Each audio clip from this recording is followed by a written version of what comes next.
Hey, it even announces it. Isn't that wonderful? And so we're going to kind of work pretty quickly. We got 40 minutes. I thought maybe we'd go through some very brief introductions, some ground rules. We'll do a little bit of Photoshop work, a little bit of InDesign work, and then kind of a wrap up. And we got to squeeze that into a small period of time. Okay, so I may move quickly. If I do, just interrupt whenever you want. So in terms of introductions, I'm Greg Burns. I publish two journals. One is the TAMS Journal for the Token and Metal Society. It's a large format, full color publication. And then for the Numismatic Association of Southern California and California State Numismatic Association, a smaller format, the California Numismatist, or I just call it TCN. And I'm in Southern California. Dave, why don't you tell us what you do, where you're at? I publish 12 times a year the Cincinnati Numismatist for the Cincinnati Numismatic Association. And I used to do the Winning Ways for women in numismatics until they disbanded last year. That was a loss. Yes, it was, but it's the way things go sometimes. Yeah. And I'm in Cincinnati, Ohio. Okay. All right. Paul, tell us what you do and where you're at. I'm in Chicago, webmaster, Chicago Coin Club, and the newsletter editor. Okay. All right. Welcome. Thomas, I see you're muted. Why don't you unmute and give us a clue as to where you're located and what you publish?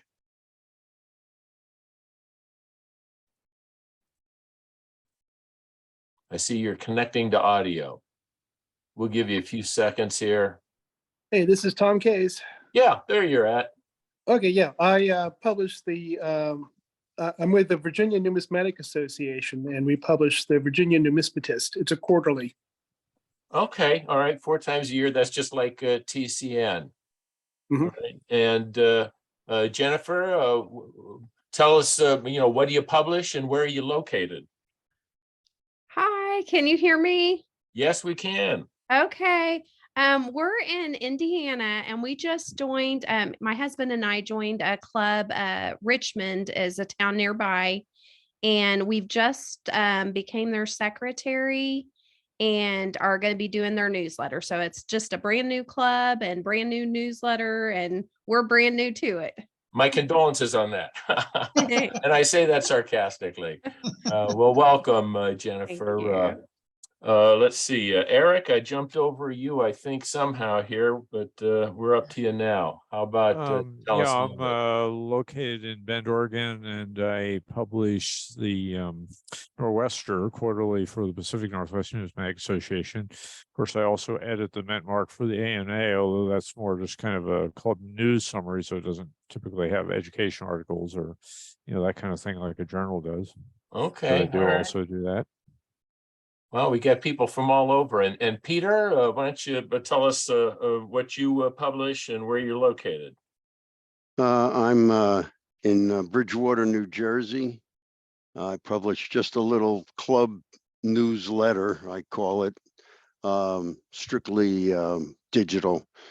And the club's anywhere from 14 to 18 people show up at a meeting. So it's pretty small, but hope to grow it and want to see how to improve the newsletter. Okay, all right, good. Well, maybe we'll cover some things today that'll help with that. If anybody else joins in while we're working, they can go through that same introduction. I also mentioned we want to go through ground rules. That basically, as far as I'm concerned, there are none. If you have something you want to say, you don't have to mute unless your neighbor's playing the drum set, something like that. But other than that, interrupt if I'm working at any time. Just say what's on your mind, and we can talk about things. I'm going to be doing some Photoshop work. I've got 10 images that I've kind of set aside to work on, and we'll be doing some InDesign work, which is both of these are Adobe products. They sell them under the Creative Cloud subscription service. That may work for you. There's a lot of other tools in the industry to use for publication work. both image editing and page layout work. But those are the two that I use. So I'm familiar with them to some extent, and that's what we'll be going through here. A lot of the things that I'll be doing are probably pretty common with other publication packages as well. So if you have ideas or comments or observations that you want to share with folks, feel free to do so. After we do that, when we get to about the, I don't know, 35-minute point, I thought maybe we'd do a quick wrap up, kind of see if there's any outstanding questions, and then an advisement that, hey, going forward, let's use that group email if there are topics of common interest that we want to share or discuss, areas of concern that people have or questions they have. And then maybe if there are other questions and a desire to do this type of thing again, list out what might be areas of interest for you, and maybe we'll get another one scheduled up. So I'm assuming there's no other questions for the moment. And with that in mind, I'm going to start sharing a screen. And I don't normally do this. I'm normally one of the managers that sits in the back of the room and tells somebody else at the keyboard what to do. So you're going to have to kind of bear with me a little bit. I think I'm just going to share my screen. And then as I jump around, you're going to end up seeing what I see. And let me ask, it says I'm sharing. Okay. Yep, So we see it. All right, you do. So you see kind of a blank page there, right? Hey, there's a blank page. And this is the view of InDesign. I'm gonna make the images real small now, so you can kind of see that it's in this layout arrangement. I can scroll up and down to different spreads within the publication. TCN's an 80-page publication typically. So, and I'm just starting in on this particular issue. I'm incredibly late with it. I had some circumstances that arose for me about 6 months ago that threw me off by about 2 months between the two publications. So I've clawed back about a third to a half of that tardiness, and I'm madly working to catch up with the rest of it. But of course, when I say madly working, it's not like I don't have anything else I'm doing. I got a lot of other things going on too. The screen you're seeing now is Photoshop, and I can't tell what you're actually seeing. I know what I'm seeing, but let me ask this, or first comment. I use a 31-inch monitor. It's pretty big. And I don't know if all you folks are able to see the entire screen, or if you're getting some cutoff view. Does it look kind of normal to you? It looks normal to me. Okay, all right, then I'm going to assume that it is, that everybody's going to be seeing pretty much just what I'm working on. So this is Photoshop. Like all the Adobe products, it has an incredibly steep learning curve, but the benefit that comes from suffering through that steep learning curve is it's an incredibly powerful program. Even though I've been using it for probably 16 plus years now, I still kind of think of myself as a newbie with it, because I have a very specialized task set that I have to work. And there's a lot of things I don't delve into. I do some book publication as well, but okay, it's not like I'm in this program 8 hours a day, either in Photoshop or InDesign. But anyway, so Photoshop, we've got 10 images. I've got this one here, that one there. And what's different between those, this is a scan that John Duff, he's the author that we're going to be working on his article. He sent me a bunch of photographs or images, and he sent me some text. So I've got this item here. It looks just like a scan. He may have scanned it himself. He may have picked it off the internet. Here's something that'll be an interesting image to work on, because it's got a background, this kind of gray tabletop. I don't like backgrounds. I pretty much always separate all my images so that the image floats by itself on top of the page. unless the background is important to it. So we're gonna kill that background so that this little book just kind of sits by itself on the page. I usually put a drop shadow. I'll show you what that is in InDesign. Put a drop shadow with graphic images typically. Here's another one of those scanned images that John sent, another one. So we've got like 5 of these type of images. And then I've got some circular items. And I guess when I suggested we were going to work on this John Duff public article, I wasn't thinking, well, gee, what did he do or supply me? And it's actually one of those fold out leaflets that fits into a little metal type container. So there's circular paper elements that are all in a long string connected to one another. So that'll be a little bit different than the normal, hey, I'm taking an image like a medal or a coin or a token, something round and separating it. But many of the principles will be the same. So those are the 10 images we're going to be looking at. Let's see, here we've got John's text. And you can see I'm going to scroll down a little bit. Gosh, this is not a huge article. You know, he tends to write fairly short, fairly easy to lay out articles. If you've been doing this for a while, you probably recognize that there are some authors whose works and their approach to writing are very easy to work with, and there's others that are very hard. The hard ones are those that kind of write in what I call caption-esque. They write and refer to a series of images in their, and just above you see this, and to the left you see this, and to the right you see that. And it drives me nuts because they don't know how I'm going to be laying out the page. I'd rather an author just tell the story. I'll figure out where the images go and how they get placed. But John's fairly easy to work with. So what I'm going to do is let's work through some of the images first. And this first one here, it's sideways. So I don't deal with things sideways. I'm going to rotate it. And I'm going to go clockwise, bing. I'm going to resize just slightly. I'm going to do a little bit of cropping here. I do like things to be straight. And some of the images like these scans that John sent were crooked. I straightened those out. Let's see if some of the others are going to require some of that. The other ones look pretty straight, so I don't need to do them. But if I did, there's tools that are easy to use. What I'm going to do though is I like symmetry. I've got a little bit of OCD, obsessive compulsive disorder, like a lot of folks do.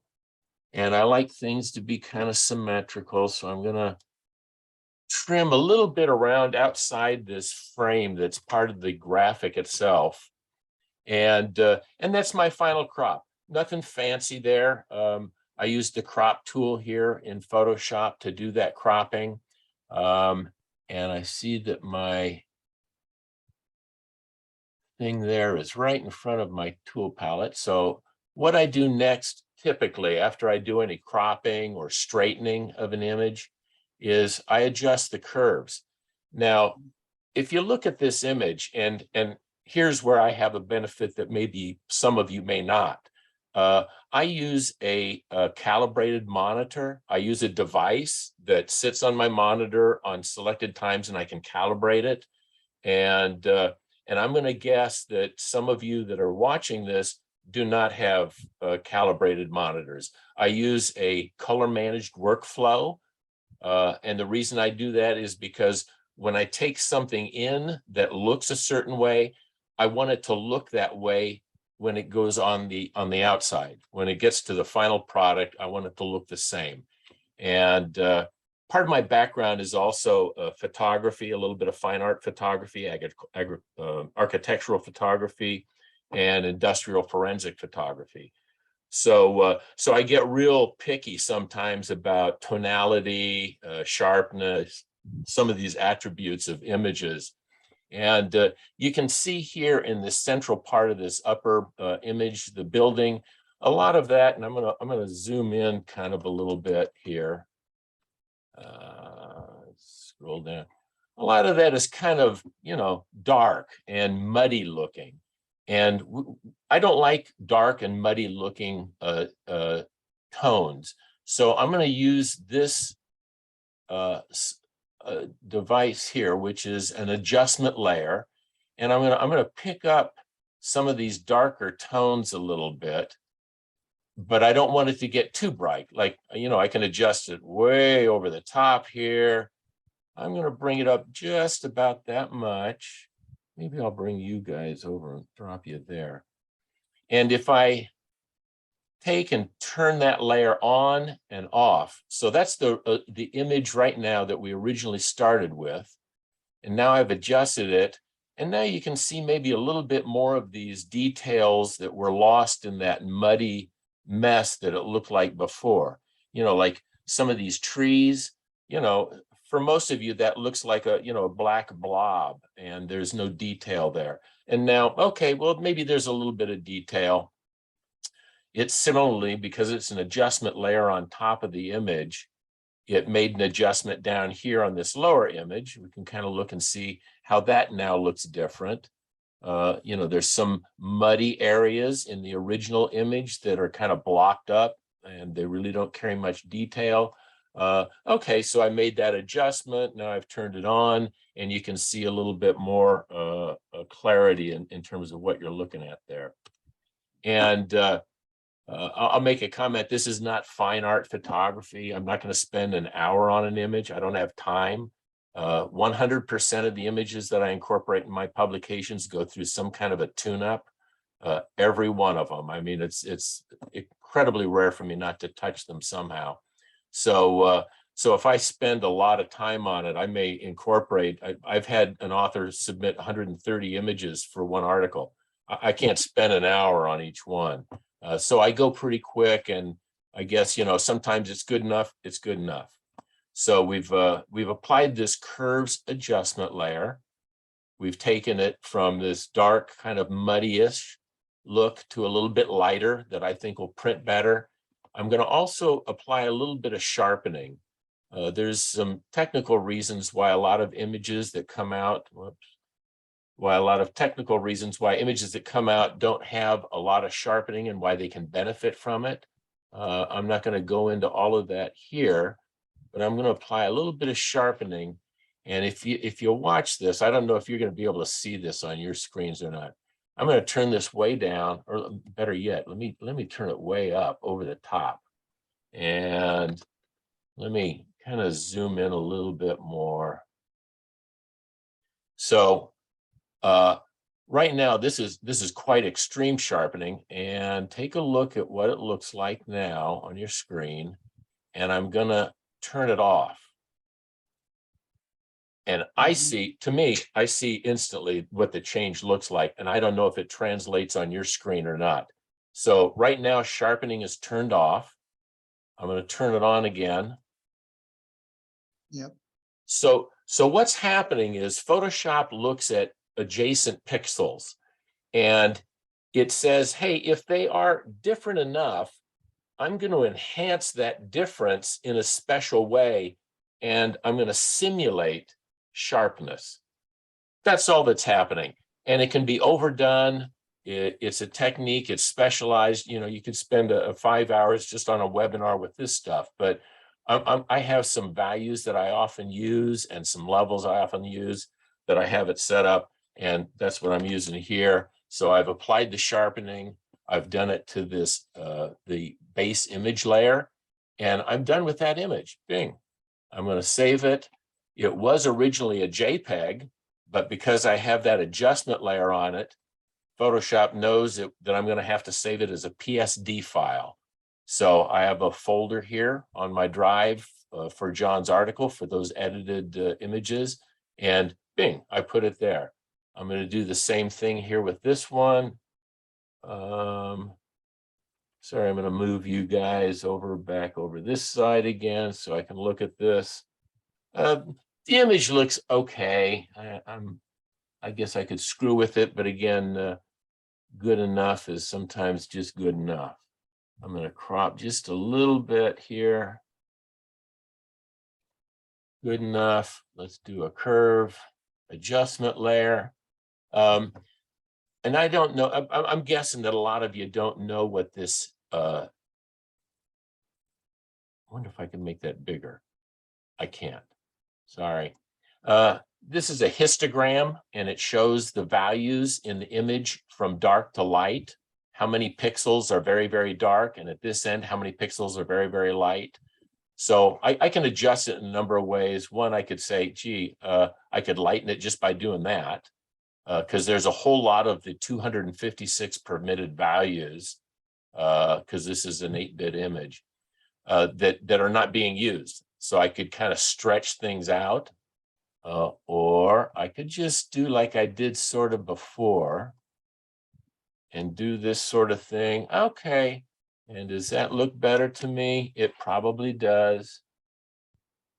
This is the before image. Things are kind of blocked up and muddy, loss of detail. Okay, I think that looks better. I'm happy with it. I'm going to apply a little bit of sharpening now. And the first time when people start sharpening, a lot of times they'll have selected. If you notice, I'm on this curves layer right now. If you sharpen the curves layer, it doesn't do anything, or at least not what you want it to do. So I got to reselect the background layer, which is my base layer. And now I go in and I'm going to use the unsharp mask. There's different ways to do this sharpening. There's a smart sharpen option. I don't like it, so I'm old school. I do manual sharpening. I'm going to save that image off. And let's grab, oh, that cover was going to be interesting. So let's rotate that and rotate clockwise, resize just slightly. So I said we're going to separate that image, and there's a number of techniques to do that. What I'm going to try first, because it's easy, is I'm going to use an eraser tool, and what they call, let me move you guys again over to this side, what they call the magic eraser. And the magic eraser here, and this is the 3 eraser options I have in the menuing system I use. This magic eraser has a control that says tolerance. And what that means is how similar do you want the things that you're going to kill to be? And if, you know, the choice is 256, again, 8-bit image, got 256 levels. So I'm saying, hey, if it's within 15 levels, then I'm going to kill it off. Or I could put a value of 55 in here. I could put 125. You know, if I put 255, it would kill everything. So we don't want to do that. So we're going to try 55 first and see what happens. And holy smokes, what happened? You know, a bunch of that crap that I didn't want in there is gone now.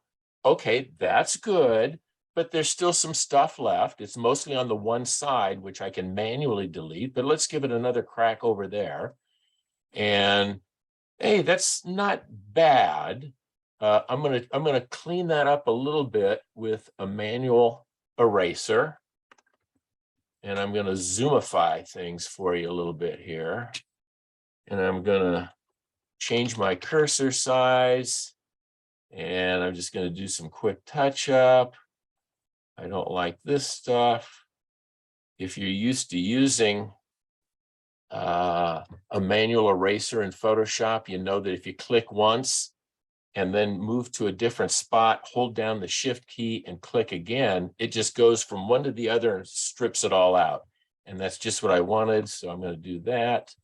And I'm going to kind of bump against that edge and come down here to the edge of the paper. And it's good enough.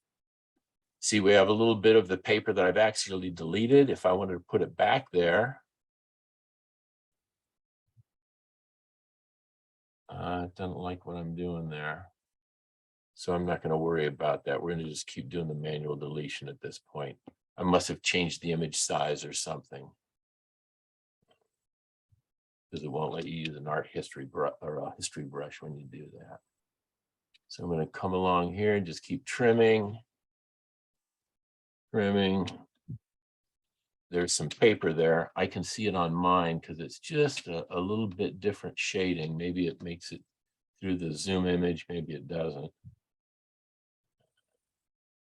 here, here, here, here. Do some manual trimming there. Okay, good enough. And now I'm going to go back. I'm going to do a quick crop because I see there's areas that are kind of around the periphery that maybe didn't clean up all that great. I'm just going to kind of come in close and do a manual crop first. Bink. And one thing I'm going to suggest, and I see a lot of layout professionals that don't do what I'm going to tell you to always do. And that is to trim your images. And there's a reason why. A lot of times, you know, if you have a metal token, something of a particular dimension, it has, oh, it's 23 millimeters, or it's a banknote that's, you know, 230 millimeters across. Well, when you publish it, you may want to have it exact size. Well, if you haven't trimmed it, the best you're going to get is an estimation. So do this trimming option. It takes nothing, and it will scrub out. And then we'll show you. We'll go to image here, and we're going to go to trim. And it's going to give me an option that says, you want to do it on transparent pixels? Well, I'm doing separations. So yes, I do. I'm going to do that. And it's snugged in a little bit. And you see there's still some areas around the periphery that have transparency, but they don't have the book image itself.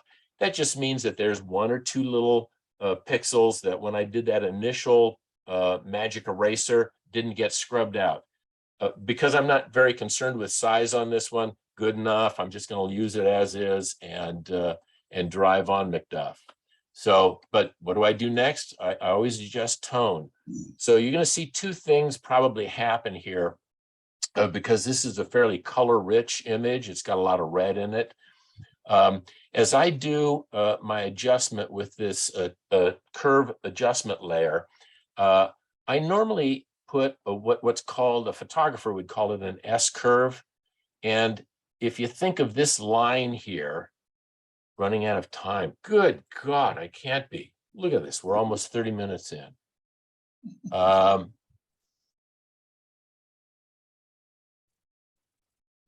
going to see that this line, instead of being straight, it kind of forms an S. And you may not have noticed, but the saturation went up and the contrast went up a little bit. And I'm going to turn that off. And then I'm going to turn it back on again. Do you see the difference?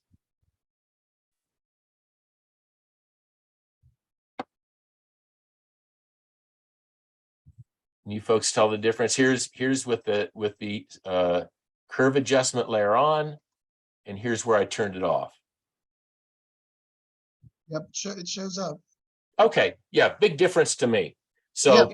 we're running out of time. I'm gonna real quickly jump over to his text that he's given me because gosh, I didn't realize how long this would take. And it's a Word document that he always does it in Microsoft Word. I'm going to just put the cursor in there, Control A, Control C, selects everything, copies it all. I'm going to come over here to InDesign real quick. I'm going to draw a frame here. I'm in text mode. Control V, copies that text into that text frame. I'm going to draw another text frame. I'm going to move Control X and Control V up here. His byline, which I'm going to assign. I have a paragraph style set up just for bylines. Hey, there it is. And when you use a paragraph style, it says, hey, everything you've set up as that paragraph style, it's going to look like this. And this is how I always format paragraph styles. And article heads, guess what? I have an article head. Hey, there it is. I may choose to alter it as I go along, or I might use the same thing. In this case, I don't like 3-line titles and something like this, so I'm going to knock down the size a little bit, close enough. I see some other issues that I'm going to deal with a little bit later. And then I'm going to take and select all of this, and I'm going to call this all body text. Oh, this is the body text I use. And I also use typically a 2-column format, and I can get there in one of two ways. I can either resize this frame, or I could also tell it that I wanted to make 2 columns in one frame, or 3 or 4 columns, whatever. So, wow, I can't believe, we got like 4 minutes left. So I'm sorry it takes so long to do stuff. Wrap up. I didn't get around to about 1 million things that I thought we'd have time to get to. Are there any questions? I'm going to stop sharing for right now. Stop Oh, sharing. I just have one question. If we're getting close to the end. So you always prefer to use I've heard it's better to use the adjustment layers because it keeps the original image untouched, or if you use some of the simpler tools, there are simpler like saturation tools and things like brightness tools, but they alter the original image. So that's the Yes. reason you don't use those typically. Or Yeah, it's always better to use adjustment layers if you're working in Photoshop. Other programs use what they call a sidecar file, where you can have kind of a similar concept. And in Photoshop, if I'm doing destructive editing, like cloning and patching and so forth, a lot of times I'll just create an additional layer. Makes things a lot bigger in terms of file size, but guess what? Hard drives are cheap nowadays. Bandwidth is expensive, but hard drives are cheap. So I don't mind large file sizes.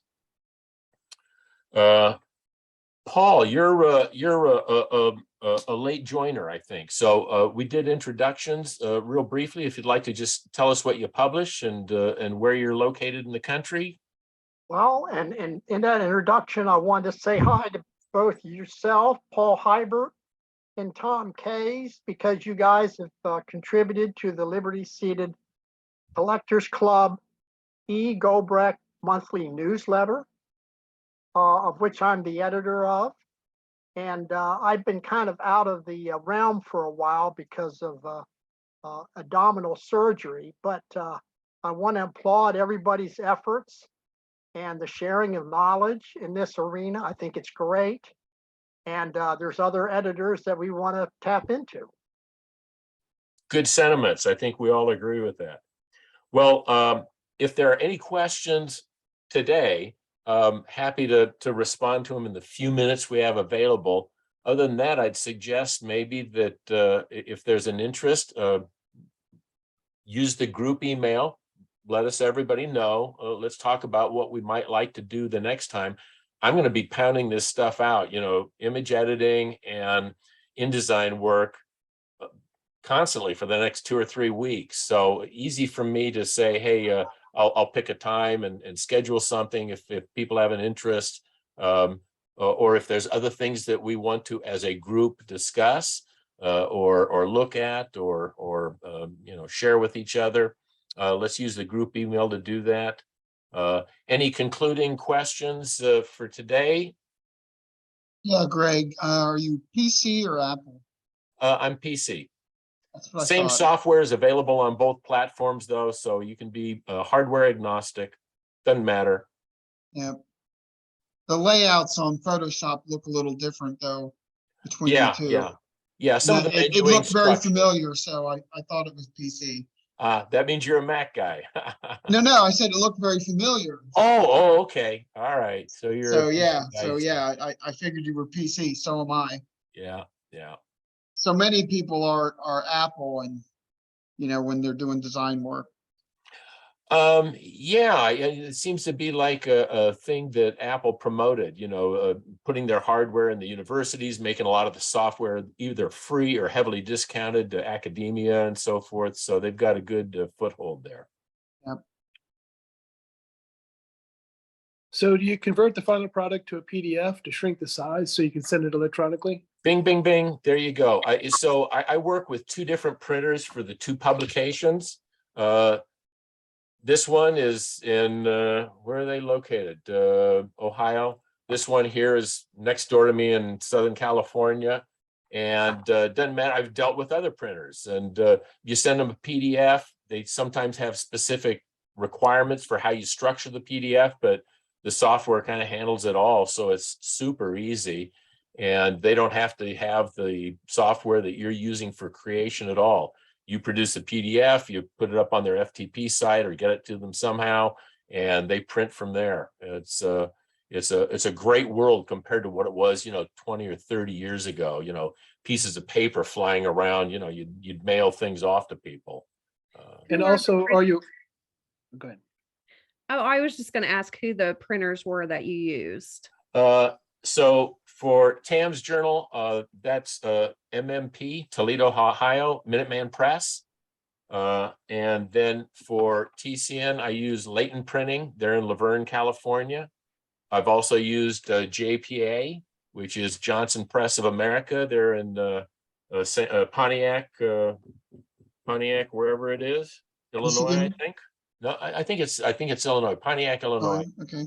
And I've had a couple of others that I've worked with. Sheridan Press does a lot of book work. I just did Jeff Shevlin's book, the new one that's coming out on expos and metals and so-called dollars and so forth. So that one is being printed by Sheridan Press. I worked with them on that one. And then there's a few others that, I quote them periodically just to make sure that I'm not getting, the shaft when it comes to pricing. Sure. For those of you who use commercial printing, I mean, prices have been through the roof over the last 18 to 24 months. Paper costs have just skyrocketed. And then, of course, general inflation has driven it up. So, probably everybody's been looking at 40-50% price increases. Mm-hmm. So do you archive on the Newman numismatic portal? That's usually a topic for the organization. So some of them are, yes, some of them are, but then a lot of recent issues, some of the organizations want to keep those kind of hey, it's a member benefit. Eventually, I think, good God, put it up on the Newman portal after some period of time at least, but it's a topic for the associations to deal with. Greg, I was going to add, we have a real good Minuteman Press in the Mid-Atlantic area in Hanover, Pennsylvania. And they do the Goldbrecht Journal for Liberty Seated and the Barber Journal. Also excellent to work with and read.